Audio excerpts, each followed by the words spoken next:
exposed a high-ranking government official just dismantled the truth, hiding key information from the public. A confidential email was sent to FBI agents, but what was really being concealed? National security secrets, political maneuvering. The real story is about to unfold, and the truth is far darker than we expected. Thank you, Chairman. Thank you, Ranking Member. Attorney General, thank you for joining us today. Our law enforcement officers, first responders, and local safety agencies are the backbone of our communities.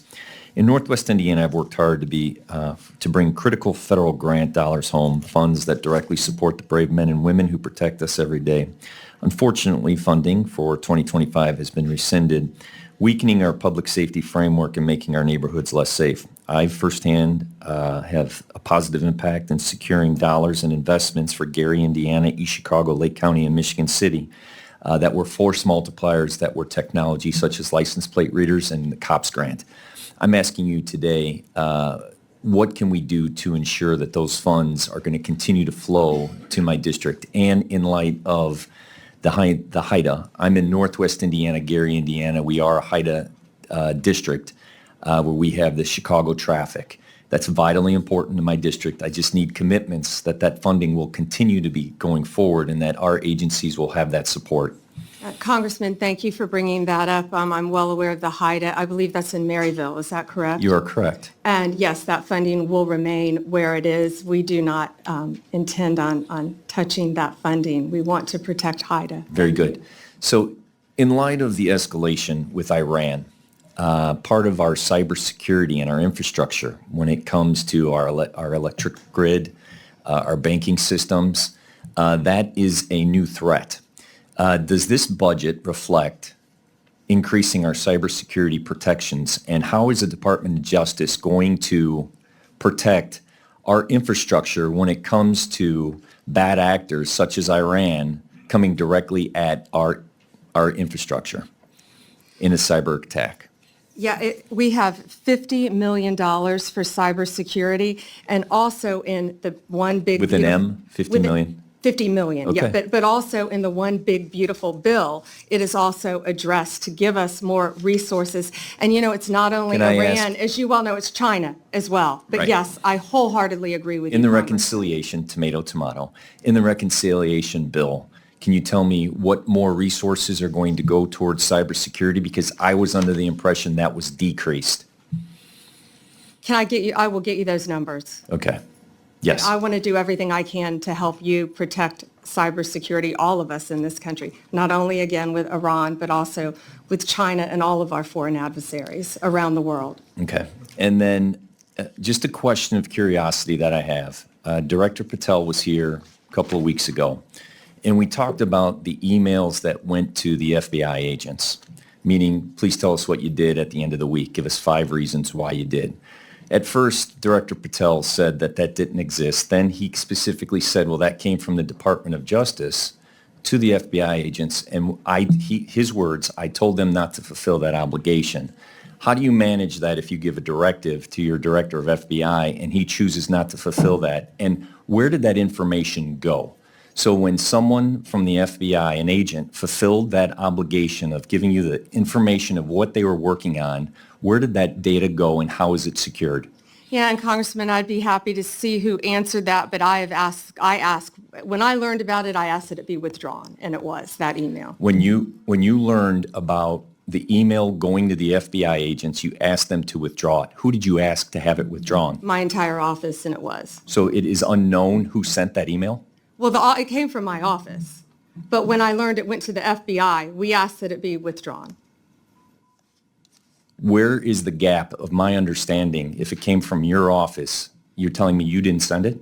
I didn't realize it went to the FBI. That email went out. And the purpose of that email was to make sure, just so you know, it was to make sure that these people were sitting at their desk and working and alive, that there were people actually responding. And I agree. It could have been, I got up and got a cup of coffee. Sure. So without going into that, the people that did answer it, where did that data go?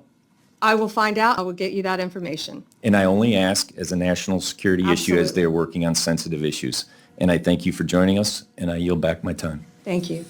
What you just witnessed was a shocking moment of government dysfunction. Congressmen grilling the Attorney General over issues of public safety, cybersecurity, and questionable internal communications exposed cracks in the system that go far beyond bureaucracy. In an attempt to get to the bottom of $35 million in public safety funding and national security threats like Iran and China, the DOJ responded with vague answers and a mysterious email incident that raised more questions than it answered. The email in question, sent by the Attorney General's office to FBI agents, was supposed to ensure that agents were on the job, making sure they were alive and working during a critical period. But when the congressman asked the right questions, it became clear that there was more than just a simple oversight at play. The Attorney General admitted that he was unaware the email was sent to FBI agents, and yet, when the email was sent, it was from the very office of the Attorney General himself. So, who approved the directive? And more importantly, what was hidden behind those communications? When the congressman asked about the handling of sensitive national security issues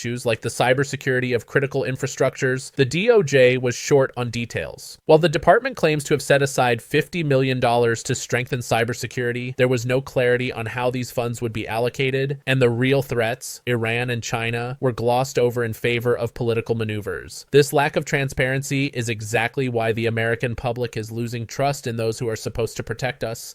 How can we trust a department that mismanages its own emails and fails to safeguard national security? The real scandal here isn't just about the frozen funds or lack of cyber protection, it's the absence of accountability. The Attorney General's office was aware of this email, but when pressed, it became clear that they had not fully grasped the implications of their actions. We are talking about highly sensitive national security data being mishandled, data that could compromise the very security of our electric grids, banking systems, and critical infrastructures. Yet, rather than being transparent about what went wrong, the DOJ is playing cover-up, deflecting responsibility. This isn't just negligence, it's a systemic issue. As we break this down, it's clear the system is broken. The Department of Justice, tasked with safeguarding the very institutions that hold this country together, has become a political tool, mismanaging resources and leaving critical vulnerabilities exposed. We are dealing with disorganization at the highest level. The lack of oversight, shifting priorities, and internal conflicts point to a much larger problem, one that extends far beyond this isolated incident. The DOJ's failure to take responsibility for its actions isn't just an embarrassment, it's a dangerous path we're walking as a nation. And let's not forget the victims here. Americans, the very people who rely on the justice system to ensure public safety, are being left in the dark. The $35 million